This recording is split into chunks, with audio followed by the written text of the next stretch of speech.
G'day Excel warriors, welcome back to our XLookup series. Today we're going to dive into some of those super advanced XLookup techniques, such as looking things up based on more than one column, doing case-sensitive lookups, and even using named ranges and tables to simplify your formula so they're easy to read and come back to. But first, in case you're new to the channel, hello and welcome. My name is Elliot and I make videos all about Microsoft Excel. Over the past few years, I've gone from an Excel beginner to reaching the final 32 in last year's Microsoft Excel World Championship. And yes, that really is a thing.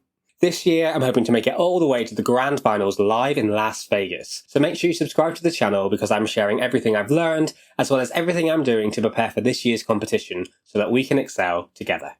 First, let's tackle how helper lookups let us look things up based on more than one column at a time without creating an additional helper column. In our last video, we explored using the search mode argument to get the most recent entry in the table for a given companion. However, since then, someone has reordered our table and it's no longer sorted by visit date. In this case, we want to look up where someone visited given both the year and the companion visiting. Historically, you would tackle this by creating an additional column within your data that would provide a unique key for each row, often referred to as a helper column. For example, in this data, we might make that helper column be a combination of the name and the year. One way to do this would be to use the ampersand symbol to concatenate these two together. That is, just stick them one after another. As a result, we get an extra column which is the name and the year joined together without any gaps in between them, and we can use this for a unique lookup. However, these helper columns can be messy and just add clutter to your workbooks. So typically people would just hide them. With XLookup, there's no need to create it and hide it. You can simply reference it straight within the XLookup. Because we can concatenate the two columns together and get a dynamic array as a result, we can simply feed this dynamic array in as our lookup array. Within XLookup, this is easy. We simply join our two lookup values using the ampersand, and then we join the two columns using an ampersand between the two as well. We then simply put the return array as the location column as we would in any other lookup, and we get the results based on both of these lookup values together. This way, your data stays clean and your lookups become more dynamic and efficient. Next up is using wildcards. We touched on this briefly in the last video where we said you could set the search mode to 2 to allow a wildcard search. In a wildcard search, the question mark, asterisk, and tilde symbols all take on a new meaning. The question mark lets you search for any one character, the asterisk searches for any number of characters, and the tilde acts as an escape character, allowing you to search for a question mark or an asterisk within the text specifically.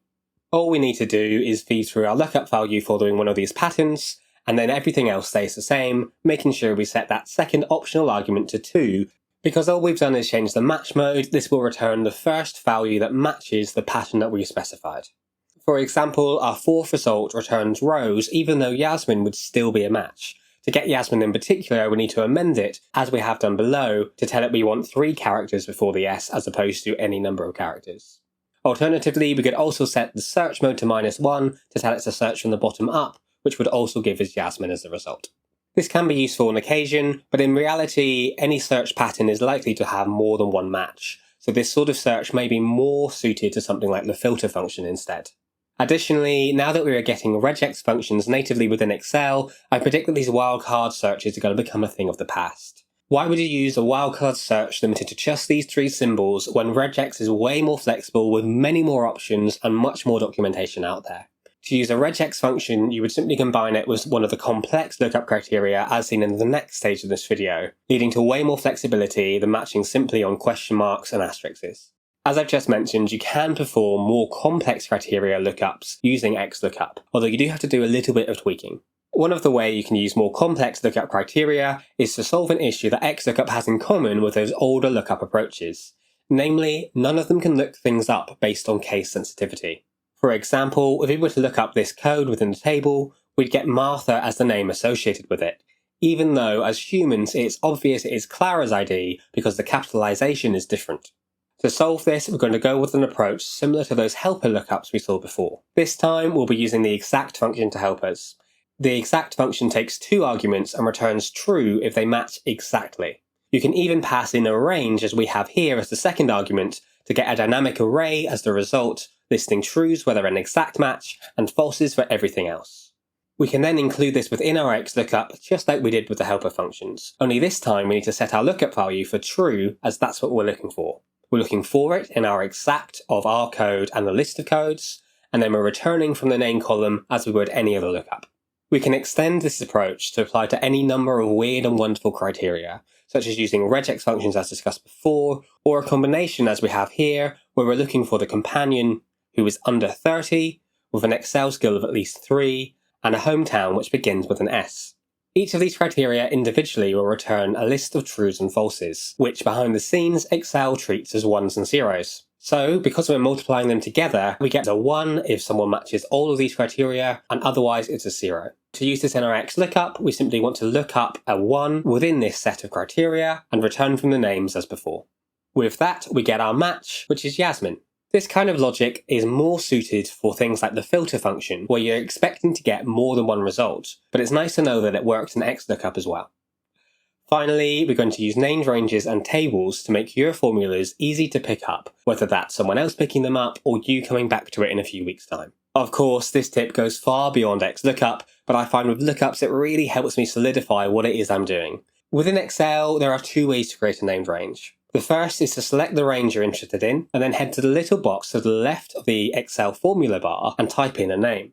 Alternatively, you can head to the Name Manager by going to Formulas at the top and then clicking Name Manager, or pressing Alt, M and N if you love using those keyboard shortcuts. Here you can see all the named ranges that already exist, as well as create your own, both by referencing cells directly and through formulas as well. Named ranges help keep your data organised and your formulas easy to read. It's easy to use them, you simply type them in where you would normally type in a range reference. Excel will even prompt you with an autocomplete as it has all those named ranges on file. Even better, if you are flash filling, there's no need to lock those references because those named ranges already are assumed to be locked.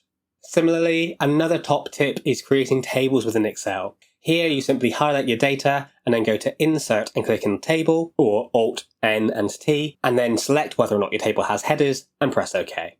This will create a table within Excel, which Excel will typically give a name like Table 1, Table 2, Table 3012, but you can go into the Name Manager as before and change the name of that table. You can also reference each column within the table using its header name. It's as simple as typing the name of the table and then putting the name of the column you're interested in between square brackets. Tables are absolutely fantastic. Not only does it make it easy to reference, but they also update automatically if you add new columns or new rows. This means anything elsewhere in the workbook referencing a column within a table will automatically update to include those new rows. Even better, when you're creating new columns, if you type in a formula, it will automatically flash fill that down, including references within the table and outside the table as needed. Using named ranges and tables in formulas is easy. You simply type the name when you want a name, or the table name of the column in square brackets as we mentioned before.